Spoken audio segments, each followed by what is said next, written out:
Cybermorph. Okay, now that we're talking about games, let's take a look at the cartridges. This is another instance in which critics like to piss in the cat dish. The most common complaints are the seemingly unnecessary handle and their complete lack of end labels. First, I actually like the handle. Believe it or not, the cart slot is rather snug.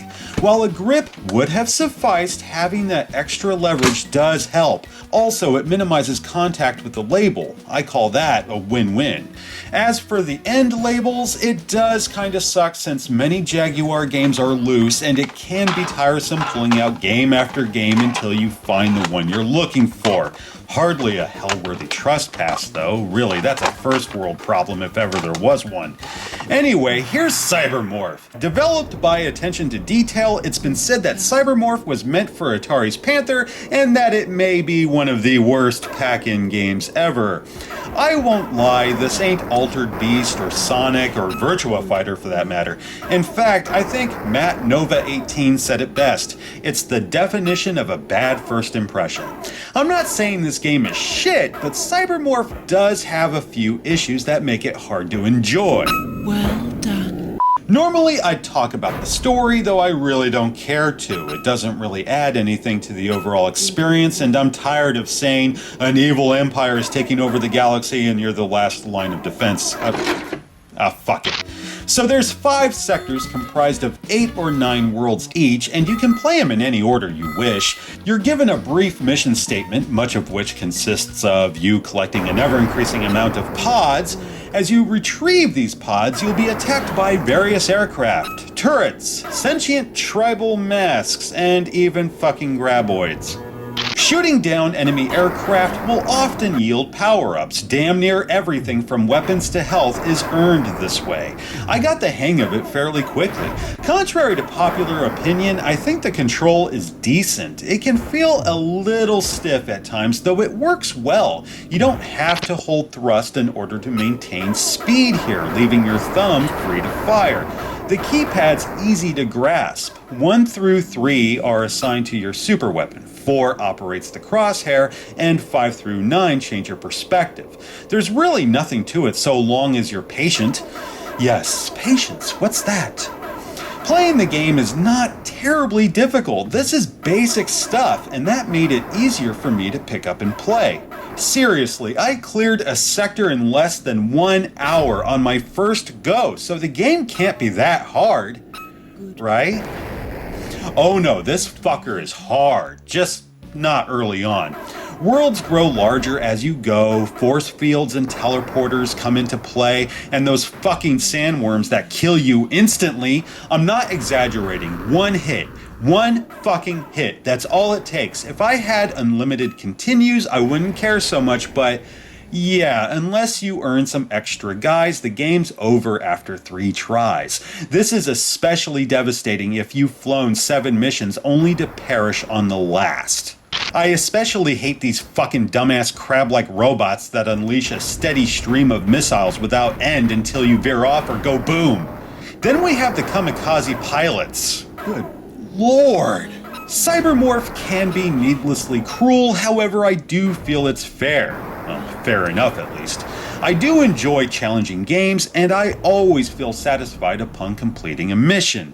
But let's be honest, the gameplay isn't the problem. It may be too simple for some, though it's not the first thing most critics comment on. Now is it?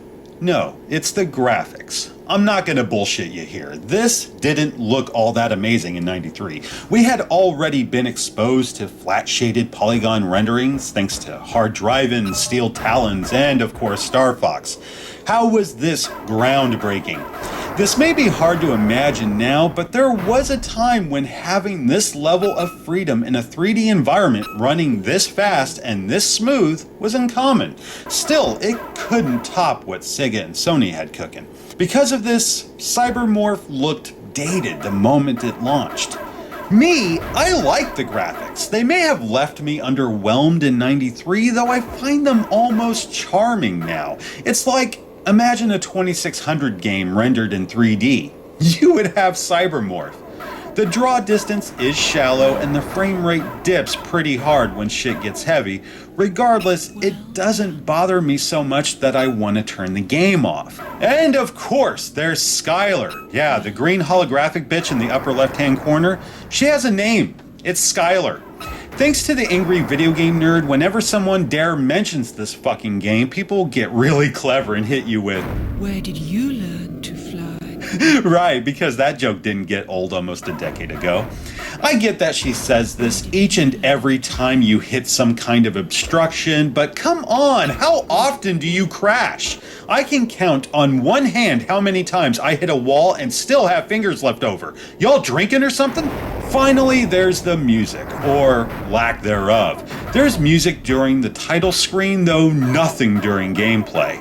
Instead, you just hear the droning hum of your engine, your weapons, explosions, and that weird gulp sound whenever you pick up an item. Is the ship alive? Is it eating the shit? I mean, never mind. You know, I'm not entirely sure why the game lacks music. It may have something to do with it being rushed as opposed to the technical issue that hindered Doom, but I can't be sure. Oddly enough, this isn't a deal breaker for me. I would have preferred a proper soundtrack, though I'm reminded of the 2600 again. There was a time in which music in video games was unheard of. Literally. That's no excuse for Cybermorph. The Jaguar wasn't a relic from the second generation of gaming. It was supposed to be the next big thing. Consumers want to hear it as well as see it. Ultimately, Cybermorph is a decent game. I'll even go so far as to say it's a fun game, and well worth having. It's like the Jaguar equivalent of combat. Enjoyable, yet basic. That and it's cheaper than dirt, so have at it. Where did you learn to fly? Should it have been a pack-in? No. Cybermorph wasn't a showpiece then, it isn't a showpiece now. Not a bad game, but it didn't get me excited for Jaguar. Maybe if they had gone with Kasumi Ninja instead. Oh, hold on to your butts. Where did you learn to fly? Where did you learn to fly? Where did you